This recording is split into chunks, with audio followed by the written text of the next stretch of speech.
Breaking news, this just came in not too long ago. Sony failed in regards to the Helldivers 2 PSN account requirement. They just walked it back with an announcement. They said, Helldivers fans, we've heard your feedback on the Helldivers 2 account linking update.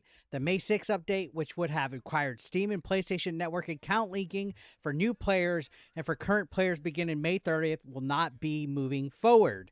We're still learning what is best for PC players, and your feedback has been invaluable. Thanks again for your continued support of Helldivers 2, and we'll keep you updated on future plans. Give yourselves a round of applesauce, ladies and gentlemen. This is huge. This shows that providing support, giving enough backlash to companies, to huge corporations like Sony, will work in the long run if you speak out. This whole situation was wild. Imagine having a game as heavily praised as Helldivers 2 that is said to be changing the way that live service games work, and then 3 months into its lifespan, they decided to try to force you to link a PlayStation Network account to your Steam account. That went over like a fart in church, did it not? The backlash was immense. You saw that the review scores on Steam went down. I think just today, this morning, before they made this change, they had over 200,000 negative reviews, and they were delisting this game in countries where PlayStation Network is not allowed. And this was not a good look. This easily went from being a Game of the Year candidate to being one of the worst backlashes we can ever see in gaming history. But now we don't have to fear. Sure, they're still trying to figure out what's going on. They literally are saying they're still learning what's best for PC players, but I don't get why it's such a hard situation for them to figure out. Are they really this desperate to try to control moderation? Do they really want to ban people this bad where they're trying to figure out some kind of weird, wacky solution like enforcing a mandatory PlayStation Network account link? Who really knows? But hey, they listen to us. And that's a first this day and age when it seems like so many of these companies are starting to go the way of the wokeness, censorship, controlling stuff, bending the knee for people that want to control what a toxic gamer is. And it's refreshing to see that us speaking up as consumers actually made a difference.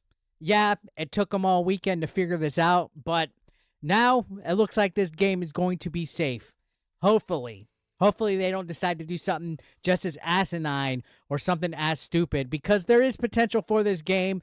Again, like I said in the past, I've been hearing a lot of people praise Helldivers 2, saying that it's everything that games like Call of Duty and other live service games should be. But when this popped up, boy, was that a pie in the face for these companies. And that shows that no matter how good a game does, if it's bound underneath some kind of like corporation, like Sony being the publisher for it, at any moment's notice, they could try to enforce a stupid decision. And I got to give Sony a small little pat on the wrist, like a thank you for going around and changing this, because it seemed like they were doubled down on it. This morning, I made my video saying Sony is doubling down on killing Helldivers 2 because they were going to just remove the game, delist it from countries that didn't have access to PlayStation Network, instead of backtracking on this. And I'm glad that there was a lot of people hammering this on social media. A lot of people were calling it out. Grums, again, he does God's work on Twitter, but there's also Hypnotic and other Twitter channels that are actually doing really good work covering this whole Helldivers 2 situation.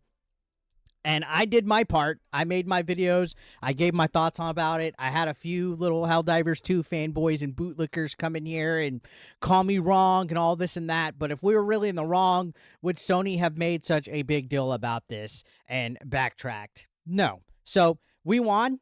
I think gamers won today, and it's exciting to see what's next in regards to this. I think more often than not, we should voice our feedback when a game company or a television company or a music or whatever, when these corporations, these huge companies that run our entertainment, say and do stupid things. I think we need to come and speak out. Now, does Sony really care about the gamers? Let's be real here. Probably not. They just got too much heat in the kitchen and they couldn't handle it, so they got out. So I'm not going to suddenly jump on the Sony bandwagon again and give them all the props and credits. And in fact, I feel that maybe they're only doing this because the heat got too much. They thought they would get away with this. They thought that they could start enforcing PlayStation Network account linking on Steam games for all their PC games coming forward. And yeah, I think that the only reason why they're apologizing is because they were about to lose a lot of money from people refunding this game. Steam was starting to refund gamers for refund requests that had the game for months by now. So they had to have started to see a little bit of a loss here that caused them to panic quite a bit, because at the end of the day, corporations function by money. That's just the way that it goes. Money talks, bullshit walks. And if you start to dig into their wallet a little too much, they don't like that. And matter of fact, they hate that. They start to panic. That's when board members and investors and stockholders and all the people that wear suits and ties start to get involved and ask what the hell is really going on here. And it really seemed like nobody knew what was going on. Arrowhead, one minute you had somebody claiming that it was their idea and that it was their way to ban things. The next minute you see that they're saying Sony's idea was behind this and that Sony wanted to implement this. And then you see people saying it was always in the terms of service, and then it was optional, and then it wasn't. It seemed like nobody knew what was going on. And even the owner of Arrowhead said they have no idea what's going on. So it caused a bit of a backlash, honestly. And Twitter has been on fire the last couple days. My videos alone got some pretty heavy response. Some people were pretty angry about it, but I think for the most part, I was pretty fair in my opinion that if they would have chosen this route, they definitely would have killed this game. The player base would have dropped off. You can already see with the stats and everything going on that the player base was indeed dropping and reviews were just getting lit up. So, of course, Sony is going to change their mind as fast as possible because, again, this was going to hurt their money. And they can't have that. Big corporations can't have that. So we won, guys. At what cost? Who knows? Hopefully they don't make any more stupid decisions. I'm hoping that the hashtag Free Stellar Blade movement gets a little bit more noticed now. Maybe people will be more vocal and we can get that situation fixed. But stand up for what's right in your gaming. Stand up for what you believe in. If you're very passionate about something and it's going to be anti-consumer, like forcing countries that don't have PlayStation Network to not have access to this game anymore, say something. There's going to be people that are going to be like, why are you crying? You just 5 minutes to make an account. They don't see the bigger picture when it comes to gaming as a whole. Just because a problem doesn't affect you, like if you're in a country that has PlayStation Network and you can make one, doesn't mean that you shouldn't speak up for the people that don't have access to PlayStation Network.